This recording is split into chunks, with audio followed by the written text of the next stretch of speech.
Bienvenidos a este primer capítulo de Síntesis, nuestro nuevo podcast formativo, Ideas y Política en Simple. Esto es bien emocionante para nosotros entrar a este mundo de lo audiovisual y poder comunicarnos con varios de ustedes que son quizás de regiones, incluso a quienes no podemos llegar con nuestras actividades presenciales. Yo soy José Miguel González, director de formación de Idea País, y es para mí un agrado contar aquí con Joaquín García Huidobro, quien es un antiguo amigo de Idea País, antiguo digo por el tiempo... Viejo, muy viejo. Años, con orgullo que lo digo. Muy bien. Una persona con mucha experiencia, digamos. No, viejo. Joaquín es doctor en Derecho y Filosofía, docente de la Universidad de los Andes, también es columnista dominical del Mercurio, que hace cierto tiempo ahí. Pero además de eso, ¿quién es Joaquín en serio? Esto de los currículums y los títulos suele ser con lo que uno se queda, pero me imagino que mucho más que eso. ¿De dónde eres, Joaquín? Si nos puedes contar un poco de ti. Antes que eso, yo vi nacer Idea País y estoy orgulloso de haberlos visto nacer y decir, mira, esta gente va a hacer algo importante. Yo soy hombre de regiones, tú también. Sí. Nací en Granero, pero gran parte de mi infancia la viví en Retiro, en el campo. Retiro está entre Linares y Parral. También viví mucho en Argentina, viví en Alemania. Me ha tocado una vida un poco movida. En Viña viví muchos años también.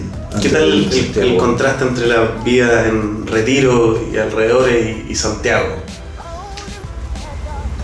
Yo no sé si el contraste entre la vida en Retiro y Santiago, pero gran parte de mis amigos son de regiones. Tengo buenos amigos santiaguinos, pero es una pena que Chile haya perdido esa mirada de las regiones. Que no solo que la gente esté en regiones, sino que es una mirada distinta. A veces no sé explicarlo, pero digo, tú te das cuenta al tiro, este hombre es de regiones. Sí, hay algo ahí. Santiago puede ser maravillosa, pero para mí eso me marcó. No soy de campo en el sentido de que tenía caballo de chico y me carga andar a caballo. Y yo quedé traumado. Mi padre, agricultor, trabajaba, sequía. Trabajaba, inundación. Trabajaba, el pulgón. Dije, no, yo voy a buscar un trabajo en que si trabajo me va bien y si flojeo me va mal, pero no quiero, de chiquitito dije, esto no es para mí, no resisto depender tanto de factores. Hoy día la agricultura ha disminuido un poquito el riesgo, pero los casos fortuitos, digamos. Pero es muy duro, ¿ya?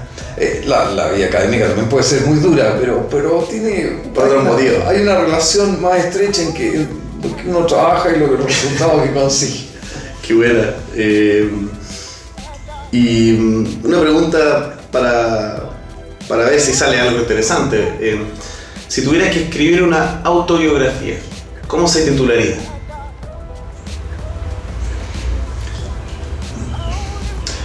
A ver. No, es que me toca un tema que me ocupa en este momento. A ver. Primero, yo nunca voy a escribir así memorias de mi vida, pero sí tengo un libro que es desconocido, porque salió una editorial muy chica, y ahora en el verano lo quiero reelaborar, y que son mis recuerdos políticos entre los 5 años y los 14 años. Digamos, mi primer recuerdo político es la Marcha de la Patria Joven en el año 64, la gran marcha que hace Frei. La candidatura de Frei Montalva. La candidatura de Frei Montalva.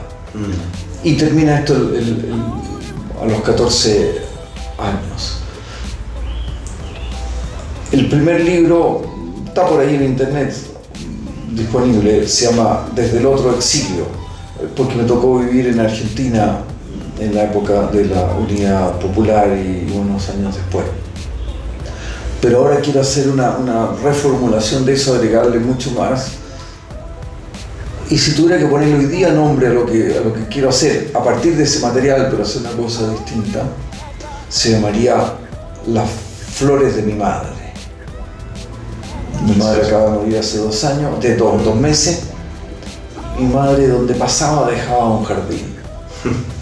Tengo la fortuna de trabajar en una universidad para la cual las flores y los árboles son tan importantes como los pizarrones y las mesas. Qué bueno. Necesitamos belleza. Necesitamos belleza. Una parte de la crisis chilena, de la violencia, es que hay mucha gente que ha sido criada sin la experiencia de la belleza. Y ya entrando un poquito, voy a aprovechar esa muy buena reflexión para adentrarnos en nuestro tema.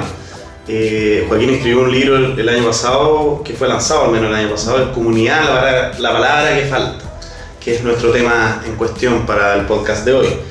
Y yo fui al lanzamiento de este libro y debo confesarte que fue muy inesperado lo que me encontré en el lanzamiento de ese libro. Yo nunca había ido a un lanzamiento del libro tuyo, entiendo que es la tónica, pero yo me esperaba a un grupo, ya que tú lo dijiste, de viejos, connotados, respetables, conversando sobre el contenido de este libro de manera académica, elevada, y me encontré con algo así como una obra de teatro, un sketch.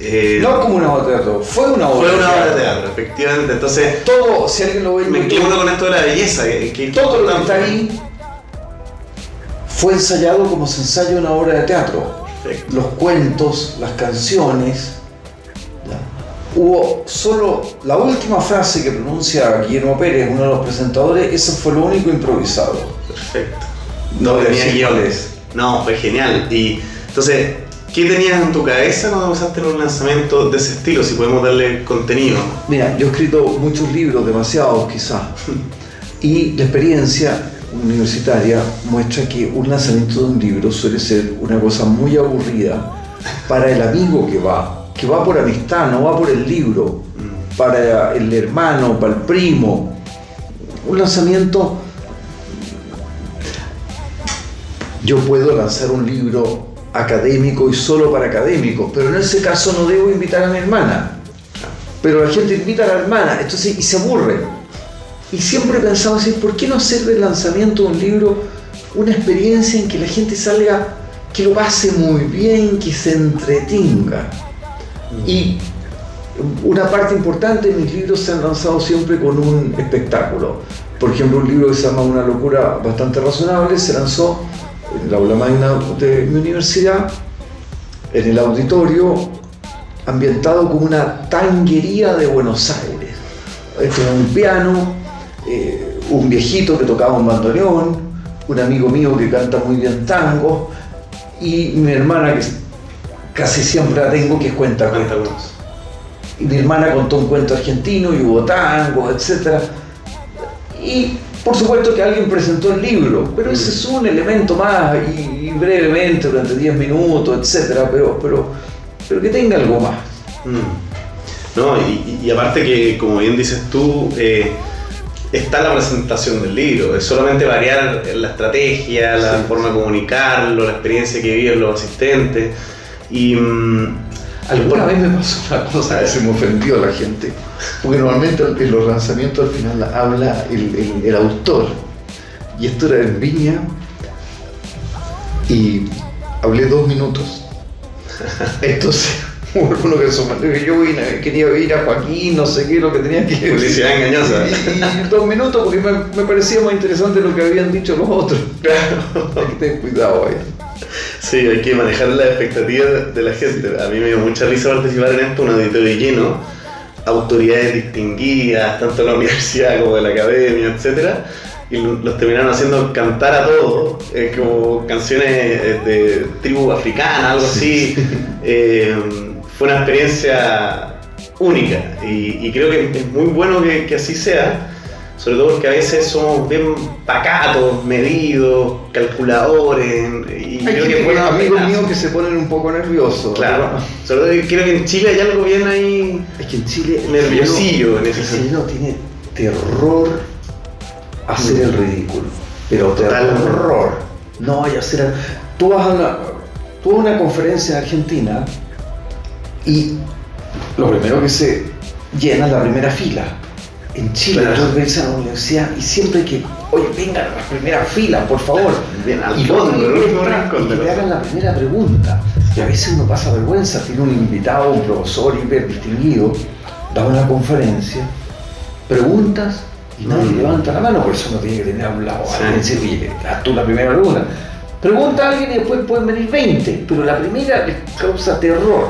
Sí, de hecho, esto lo conversaba harto con mi papá, que esto del terror a hacer el ridículo bien chileno, que una vez él se sacó la cresta, si me perdonan la expresión, se sacó la mugre en Estados Unidos y se paró, pero como un resorte, así se paró de una. Él decía que era notable que lo que más lo movía era la vergüenza de haberse pegado un porrazo. En cambio, la conductora del bus en el que iba, que se había alejado un poco de la acera, lo siguió por todo el aeropuerto casi, pidiéndole perdón, disculpa, estaba como preocupada de que lo demandaran, o sea, algo por el estilo. Entonces me da risa como que, no sé, uno puede estar con una fractura expuesta o un text cerrado, pero lo más importante va a ser como la imagen, que el que me estén mirando, ¿no? Es bien absurdo a veces. Pero entrando un poco más en el tema del libro, comunidad, la palabra que falta, bien interesante, ya interpelador el título.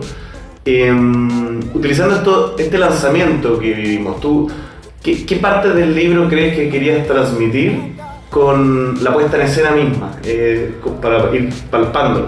El objetivo es, vamos a hacer una obra de teatro, por decirlo así, un espectáculo, para que la gente viva lo que es una comunidad. Y durante una hora o 50 minutos sienta esto. Y una comunidad se construye en parte con relatos, con cuentos, con canciones. En muchas escuelas de pedagogía básica han suprimido o restringido el ramo de canciones, de música. A mí me parece exactamente lo contrario. Es decir, mi duda es si aparte de cantos y canciones cabe algo más en una carrera de pedagogía básica. Sí, a lo mejor, no sé qué, con un par de consejos de cómo enseñar a leer, pero poquito más. Esto entronca con el tema de la belleza. Nosotros a la verdad tenemos que llegar a través de la belleza. Han habido varias reflexiones sobre ese tema, por ejemplo, a propósito de las consecuencias de la violencia, los rayados, los grafitis en nuestra ciudad, digamos, el espacio público degradado nos acostumbra a visiones más feas estéticamente, más... Pero también en la palabra. A mí me impresiona mucho lo último que acabo de publicar, la revista de estudios históricos jurídicos, la revista de Valparaíso, junto con un par de amigos, escribimos un texto. A propósito, Aristóteles en la política dice una cosa sorprendente, no es textual, pero de nada deben cuidarse más los legisladores que de evitar que en la polis se utilice un lenguaje vulgar, degradado, obsceno, etc.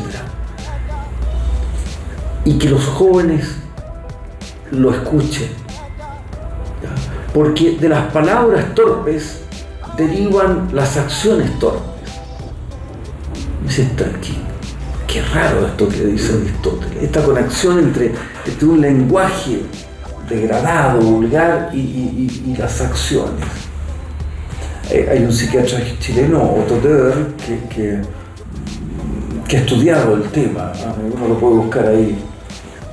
Döder, D-O con cremillas, R-R, Otto con 2T.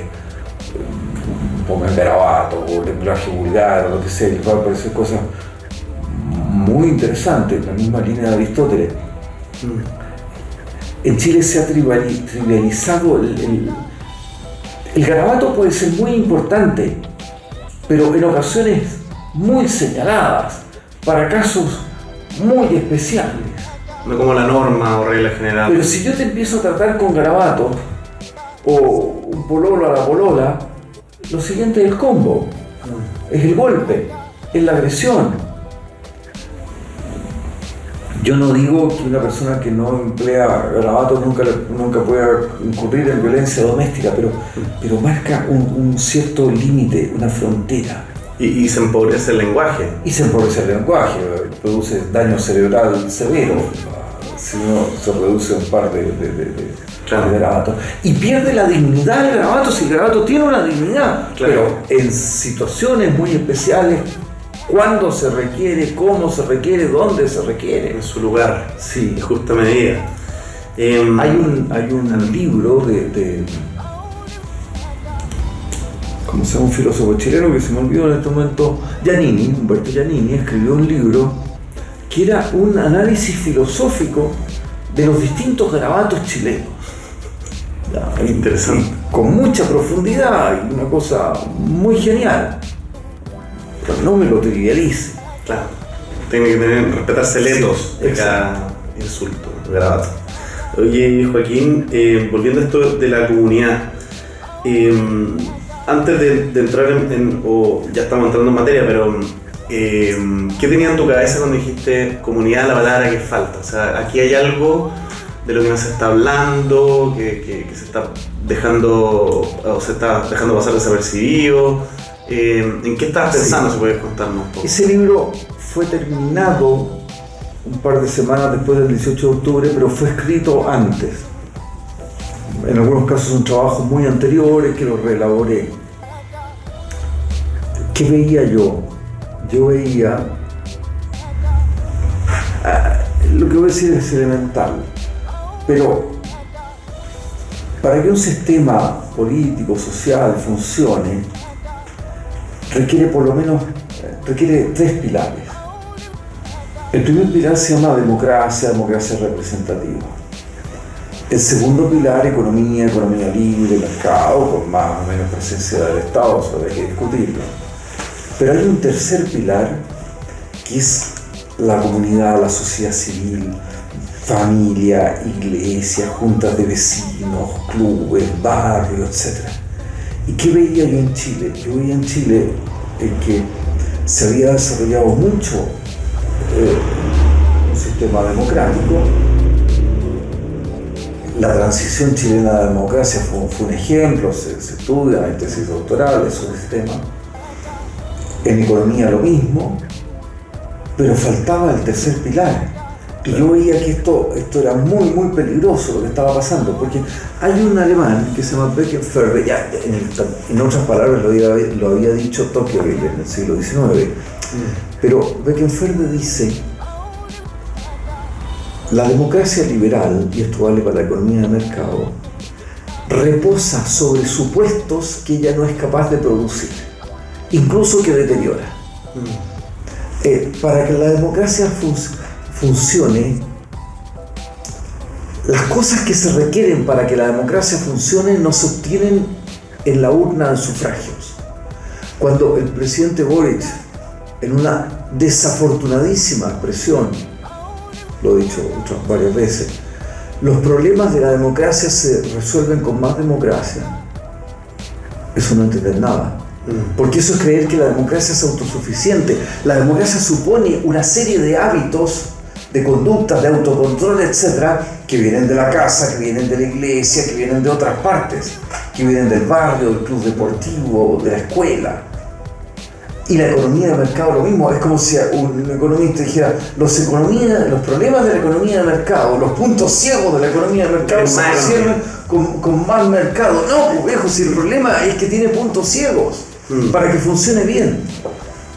Y faltaba eso. Y a mi juicio, ¿cuál es mi tesis? Eso lo explico en otro libro, trato de explicarlo en otro libro. La crisis chilena, o el modelo chileno entró en crisis porque tuvo éxito. Porque era un modelo que en vez de basarse en dos pilares se basaba en tres. En tres se basaba en dos. Claro. Y cada uno lo desarrolló muy bien. Tuvo una democracia muy desarrollada, partidos políticos impresionantes, una economía muy desarrollada, y no teníamos el tercero. Entonces creció y se cayó. Pero esto era obvio. Ya ustedes han hecho una cosa notable, que publicar el texto de Gonzalo Vial con columnas de la segunda. Y Gonzalo Vial lo venía diciendo. pero una vez, y lo decía y nadie le creía. ¿Por qué? Porque estábamos tan felices con nuestro esquema político y tan felices con nuestra economía y éramos los jaguares de Latinoamérica, ya no había palabra que no se inventara para mostrar este orgullo nacional. Después pasó una cosa curiosa, pero ocurrió. A nosotros los chilenos siempre nos gustó el fútbol, pero teníamos el drama de que nos iba mal en el fútbol. Los argentinos siempre nos ganaban, estoy hablando antes de Bielsa. Los argentinos nos ganaban, los brasileños nos ganaban. Y era difícil ir al mundial. Y de repente descubrimos que éramos buenos en la economía. Y toda esa energía se canalizó y aquí, entonces los empresarios chilenos yendo afuera, invirtiendo, etc. A casi todos les fue mal afuera. ¿Por qué? Porque llegaban a Perú, llegaban a Argentina y creían que era un Chile. Me lo decía el otro día un empresario. Nosotros creíamos, de forma arrogante, que íbamos a Perú y era Chile como hace 15 años, y que íbamos a Argentina y era Chile hace como 10 años. Y no nos damos cuenta que había unas culturas muy antiguas, en algún caso mucho más antiguas que la nuestra, que había que conocer, y los fracasos fueron estrepitosos, salvo en algunos casos. Por no entender en cuántas facultades de ingeniería comercial se les enseña a leer la sociedad en que están. Pensemos en este momento en el proyecto más importante que ha habido en Chile en los últimos 100 años, que es Hidroaicén, que fracasó. ¿Hidroaicén fracasó por un problema de ingeniería hidráulica? No. ¿Por un problema de ingeniería estructural, de que no sabían cómo hacer los muros de las represas? No. ¿Por un problema de ingeniería eléctrica? No. ¿Por un problema financiero? No, el financiamiento estaba. Hidroaicén fracasó porque esas personas que ganaban unos sueldos que se podía financiar varios meses de Idea País con lo que ganaba uno en un semestre, esas personas no habían entendido lo que eran las comunidades, lo que eran los ecologistas, lo que era el problema político, etc. Por todo tipo de razones totalmente distintas. Y entremos un poco más en esta idea. Me queda claro este diagnóstico, está muy interesante y muy ilustrativo esto de la mesa que sin un pilar cojea, ¿no es cierto? Este pilar de la comunidad, del tejido social, podemos decir también. ¿Por dónde crees que va ese camino, el fortalecimiento de la comunidad? O sea, ¿de qué estamos hablando un poquito más en concreto? ¿O qué aristas tiene este problema o este déficit de comunidad? Esto es un trabajo muy largo. El capítulo final de ese libro está dedicado a ese tema. A mí me pasa, sin embargo, que no me acuerdo de todo lo que he escrito. Por supuesto, ¿no? Aquí veamos por encima, para el resto tendrán que leer el libro. Tengo un amigo que tiene una memoria total. Y alguna vez me ha pasado que lo llamo y le digo, oye, ¿qué pensaba yo sobre este tema? Porque escribí sobre este tema, no me acuerdo, no tengo aquí el texto. Me dice, muy sencillo, usted ha escrito 2 veces, me trata de usted. Usted ha escrito 2 veces sobre esto, una vez dijo estas 3 cosas, y otra vez, y ahí me acuerdo. ¿Ya? Pero esto es un trabajo lento. Y aquí hay que decir una cosa, y creo que es parte de lo... Nosotros tenemos que hablarle al país con la verdad. Vienen años duros, vienen años muy difíciles, tenemos problemas muy serios, y este es un mensaje de esperanza, porque si a ti te dicen, ya, vienen años difíciles, tú te pones a trabajar, tienes un para qué. ¿Cuál es el drama en Chile? El drama que la izquierda, la derecha, no le han hablado al país con la verdad, no se han atrevido a decirle lo que viene. Tenemos un mal gobierno, y este gobierno le está haciendo y le va a hacer muchísimo daño al país. Pero tenemos que contar con eso, y hay que trabajar. Uno de los daños que le ha hecho o que le va a hacer es que el proyecto del Frente Amplio Es una cosa muy paradójica, porque es un estatismo individualista. Claro. Que está tocado esto, de hecho. Es absolutamente individualista. Piensa, por ejemplo, su visión del aborto. Son partidarios del vientre de alquiler. Una cosa que decía. Dudo que Milton Friedman haya sido partidario del vientre de alquiler. Es decir, meter al mercado hasta el vientre de las mujeres. Y abusar de una tailandesa, etcétera, porque está en el mercado, consintió libremente. Eutanasia, otro tanto. Usted está viejo, pero no se preocupe, que tiene la salida. Yo no me preocupo de los cuidados paliativos, vamos a la cosa rápida. Individualismo al máximo, pero organizado por el Estado. Y tenemos que ir trabajando las dos cosas. El individualismo combatiéndolo con solidaridad, con comunidad. Había un filósofo, hoy día vive, pero estaba muy enfermo y no está activo intelectualmente, Alejandro Llano, decía, imaginémonos que en una sociedad estamos acostumbrados a que haya huelga de esto, pero imaginemos que hay una huelga de solidaridad, que toda la gente que hace algo gratuitamente deja de hacerlo.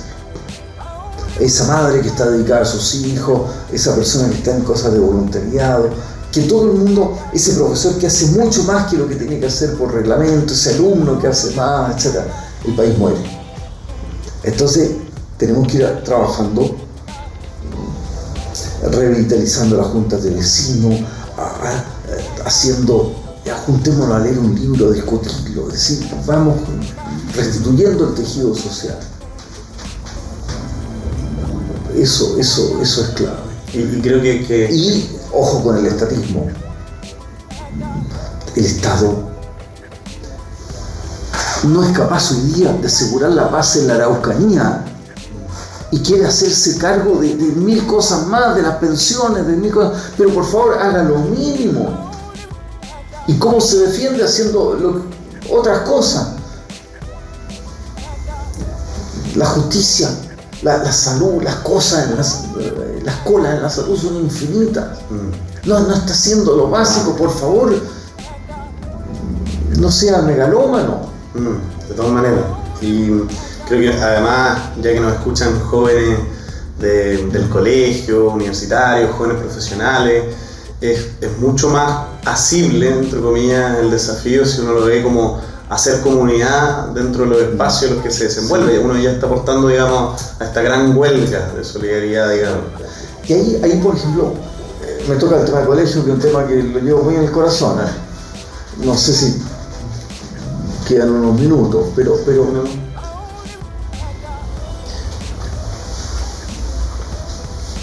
aquí la pandemia ha tenido efectos terribles en la educación.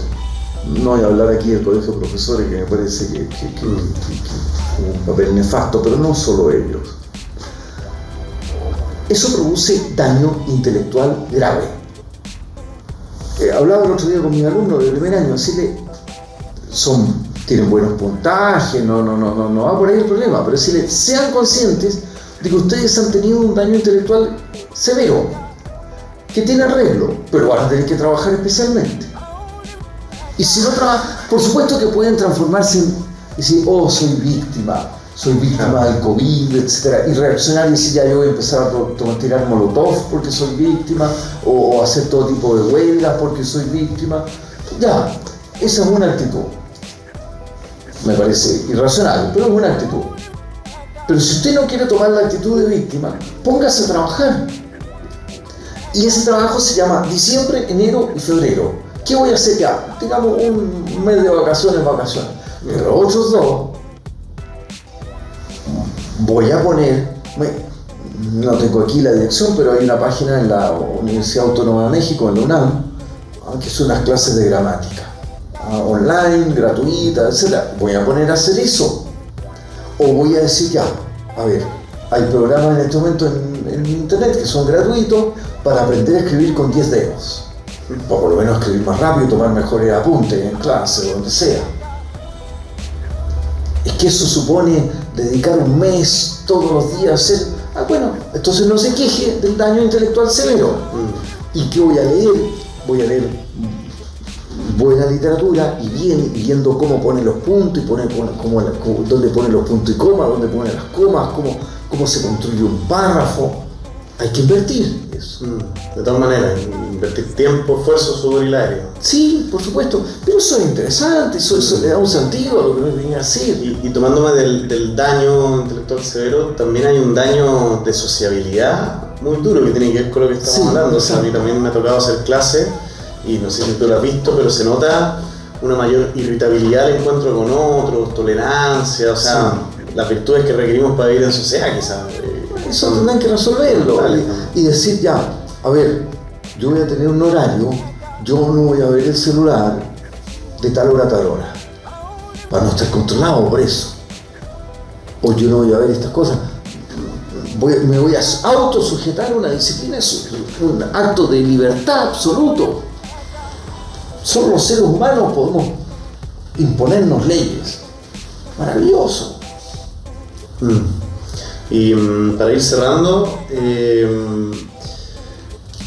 hay un capítulo que encuentro que es sumamente provocador. Voy a leerlo para no hablar de más.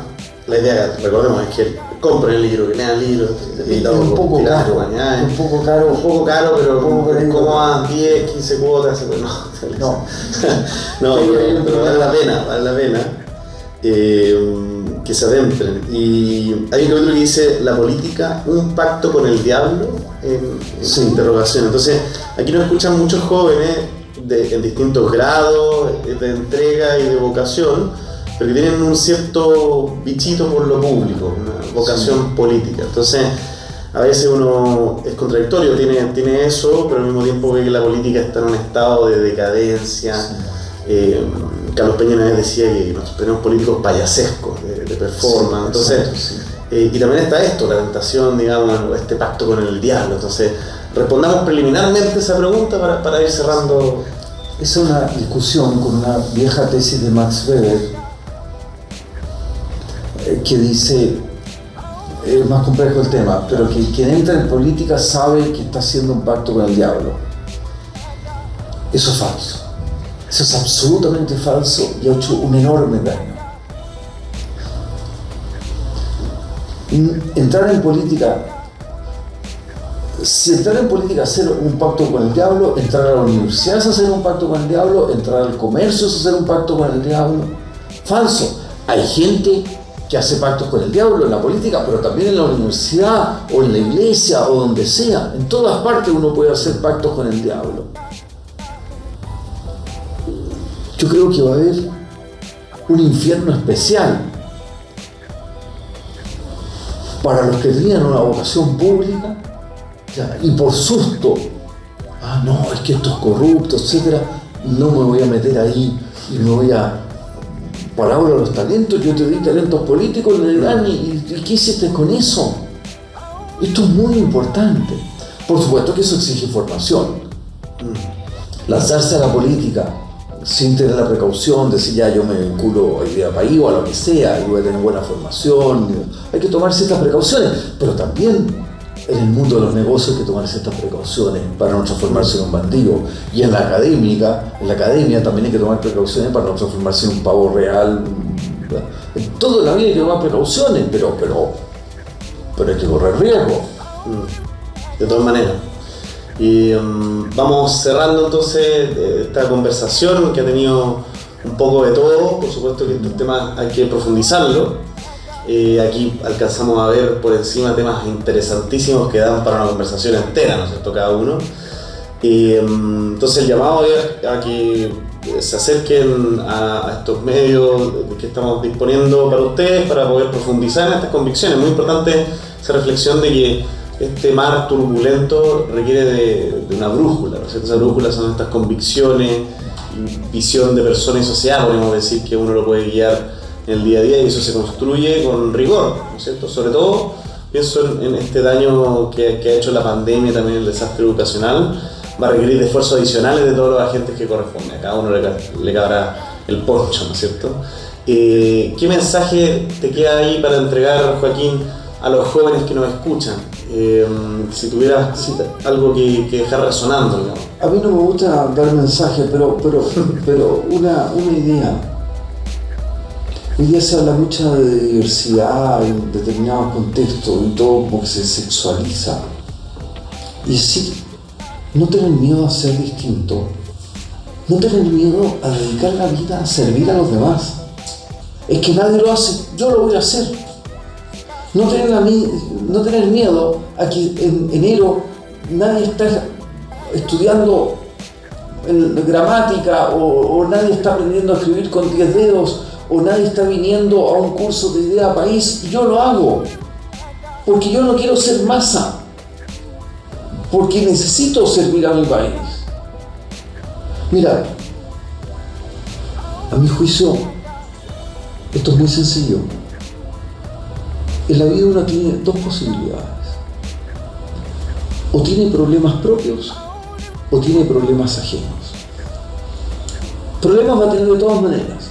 Lo único que uno puede hacer es elegir. O voy a tener propios o voy a tener problemas ajenos. Y aseguro que es mucho más constructivo tener problemas ajenos y preocuparse de problemas ajenos que estar preocupado de mirar sus propios problemas. Ha sido un gusto. Igualmente, pues Joaquín, un gusto tenerte acá como siempre. Esperamos que puedan seguir conectados al resto de los capítulos que sacaremos. Esto es un camino que está comenzando, el de síntesis. Así que espero que también puedan seguirnos en redes sociales, enterarse del resto de actividades y proyectos e iniciativas de formación que tenemos disponibles para ustedes. Muchas gracias por estar aquí con nosotros y nos vemos para la próxima.